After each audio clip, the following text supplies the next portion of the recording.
Salve! Eu sou Ifá Sanu, bem-vindos ao canal Axé. Esse é um canal onde nós falamos de religiões de matriz africana. E hoje nós vamos falar do sincretismo e suas influências nas religiões de matriz africana. Vamos entender, por exemplo, por que as pessoas acham que Ogum e São Jorge são a mesma divindade. Vamos entender por que religiões de matriz africana, né, porque alguns terreiros fecham durante a quaresma e outras coisas. Mas antes, assine o canal, se inscreva no canal, ative o sininho na opção todos para sempre ser avisado dos novos vídeos. Desde já, muito obrigado. Bom, como eu disse, o assunto hoje é o sincretismo e as influências que ele causa até hoje nas religiões de matriz africana. O que é sincretismo? Sincretismo é quando uma religião adota características de outras religiões. É quando uma religião absorve alguma coisa de outra religião. Então, no que se diz respeito às religiões de matriz africana, eu vou falar um pouquinho das influências que o sincretismo teve dentro da Umbanda e dentro do Candomblé. Para isso, a gente precisa voltar lá atrás, na época da escravidão, porque o sincretismo dentro das religiões de matriz africana nasceram ali. Vamos começar então falando dos orixás, do sincretismo entre os orixás. Por exemplo, Ogum e São Jorge, que talvez seja o sincretismo mais famoso. Já começo dizendo que Ogum é Ogum, São Jorge é São Jorge. Oxóssi é Oxóssi, São Sebastião é São Sebastião.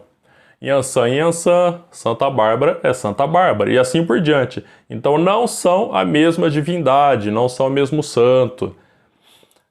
Mas por que algumas pessoas dizem que, por exemplo, o Ogum é São Jorge e vice-versa? Como eu disse, voltamos lá atrás, na época da escravidão. E isso vai explicar, por exemplo, coisas sobre a quaresma, vai explicar coisas sobre as vestimentas que são usadas na Umbanda e no Candomblé, e outras coisas. Na época da escravidão, os africanos, quando vieram escravizados ao Brasil, eles não tinham liberdade de culto, eles não tinham a liberdade de cultuar os seus orixás, enfim, de realizarem os cultos que eles trouxeram de lá. Os senhores, né, que eram os donos deles, por assim dizer, não permitiam, né, e os senhores, em sua grande maioria, eram de religiões cristãs, né? Lembrando que os senhores vinham da Europa, onde o cristianismo sempre imperou. O que os escravos fizeram, então? Eles tentaram achar uma forma, muito inteligente que eles eram, tentaram achar uma forma de realizar seus cultos sem sofrerem punições dos senhores. Então o que eles fizeram? Eles começaram a fazer uma relação entre os orixás que eles cultuavam e os santos católicos. Então eles colocaram, por exemplo, a imagem de São Jorge lá dentro da senzala. Realizavam ali o culto a Ogum. Né? Os senhores olhavam e achavam que eles estavam, na verdade, realizando um culto ali a São Jorge, mas não era. Era Ogum. E a mesma coisa aconteceu com outras divindades. Então, por exemplo, para representar Oxalá, colocaram a imagem de Jesus Cristo. Para representar Oxóssi, São Sebastião. Iansã, colocaram Santa Bárbara, e assim por diante. Daí também explica, né? Depois eu vou preparar um vídeo para explicar desse assunto com de forma mais elaborada, mas também explica porque de Exu ter sido demonizado, ter virado demônio. Também vem da questão do sincretismo. Já enfatizo aqui que Exu não é o diabo, né? Ou como existiu uma campanha lá em terras iorubás, né? Colocaram a frase, Exu is not Satan, ou seja, Exu não é o Satã. Mas isso eu deixo para explicar de forma mais elaborada num outro vídeo. Enfim, aí os escravizados, eles colocavam lá imagens dos santos católicos, realizavam seus cultos. Os senhores achavam que eles estavam cultuando lá os santos católicos e pensavam, né, olha lá, já estão conseguindo influenciar eles. Né, eles já estão virando tudo cristão. Mas na verdade eles estavam cultuando ali os seus orixás, né? Então repito, orixá é orixá, santo católico é santo católico, tá? Uma coisa não tem nada a ver com a outra. Como eles fizeram essa relação? Eles procuraram nos santos católicos características que lembravam características de cada orixá. Então aquela coisa do São Jorge Guerreiro, por exemplo, pegaram Ogum, que é um orixá guerreiro também. E assim por diante. Isso explica também a questão da quaresma, que também vale um capítulo à parte, valeria um vídeo à parte. E muita gente, inclusive, me pediu para gravar um vídeo explicando sobre a questão da quaresma, qual a influência que a quaresma tem na Umbanda, no Candomblé, né, sobre as pessoas que seguem essas religiões.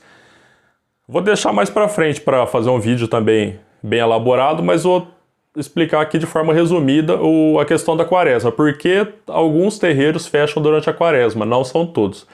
Existem duas explicações para a questão dos terreiros fecharem durante a quaresma. Existe uma explicação litúrgica e uma explicação histórica. A explicação litúrgica, principalmente na Umbanda, dizem que os terreiros fecham porque nesse período existem espíritos negativos ou, enfim, influências negativas à solta. É um período onde espíritos voltam lá de baixo, por assim dizer, e influenciam as pessoas, e então nesse período os terreiros devem ficar fechados, né? Essa é uma das explicações, seria uma explicação litúrgica, né? Ou seja, a crença de que durante esse período as pessoas ficam mais expostas a energias negativas, tá? Eu já vou até rebater essa teoria. Se nesse período a gente está mesmo sob influência de espíritos negativos, então não seria mais interessante ainda nós trabalharmos com os guias e entidades que nos acompanham? É o que eu penso, né? Mas enfim, cada um segue aquilo que acredita. Não estou aqui para falar para ninguém mudar de crença. A explicação histórica. Voltamos lá também no período da escravidão. A explicação histórica para os terreiros fecharem durante a quaresma. Como eu disse, os escravizados eles tinham que tentar burlar ali os senhores de alguma forma para eles continuarem o culto deles. Eles tinham que fazer os senhores acreditar que eles estavam seguindo o cristianismo. Então o que eles faziam? Durante a quaresma, eles paravam de fazer os seus cultos, né? Os senhores olhavam e pensavam, bom, eles estão respeitando tanto a gente que durante a quaresma eles estão parando também de cultuar. Então, a explicação é basicamente essa. E eles paravam para fingir que, enfim, estavam seguindo ali o catolicismo, né? Enfim, as religiões cristãs. Então paravam de realizar seus cultos durante esse período para que os senhores não incomodassem eles, vamos dizer assim, né? E muitos terreiros até hoje fecham por pura questão histórica, respeito à questão histórica, né? Fechavam naquele tempo, continuam fechando hoje.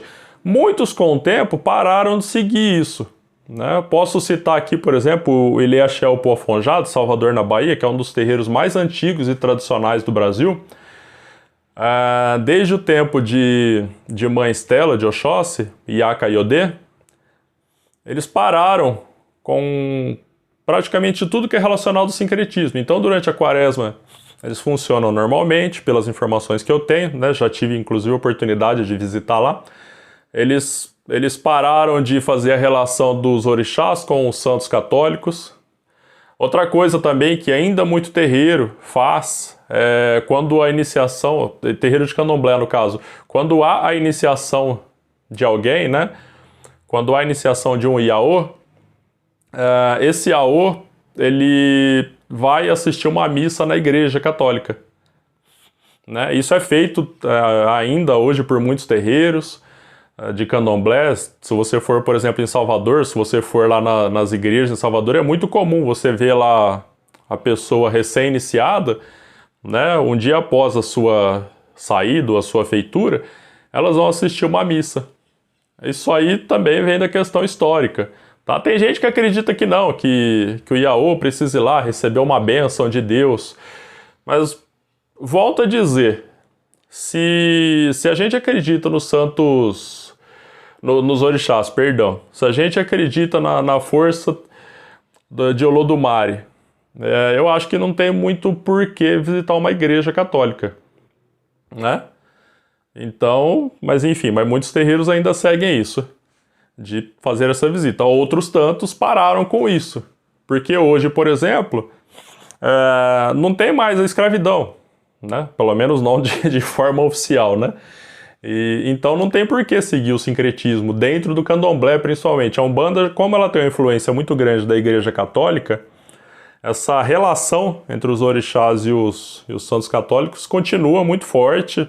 Enfim, né, não sou eu e nem ninguém que vai mudar isso, né? Ok.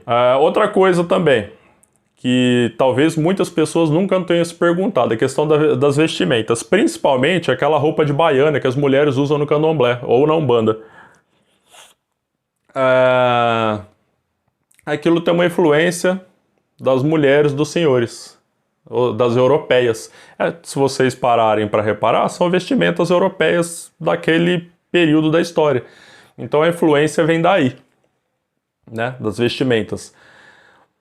Também vem do período os negros viam aquelas vestimentas e muitas vezes pegavam restos de roupas e tal, e acabaram seguindo. Se vocês forem, por exemplo, na África, vocês vão ver que lá não é usado esse tipo de roupa, né? As mulheres lá usam outro tipo de roupa, né? Na África existe uma influência grande dos muçulmanos, porque lá os muçulmanos têm uma força bem grande. Então existe, na questão das roupas, das vestimentas, existe uma influência dos muçulmanos.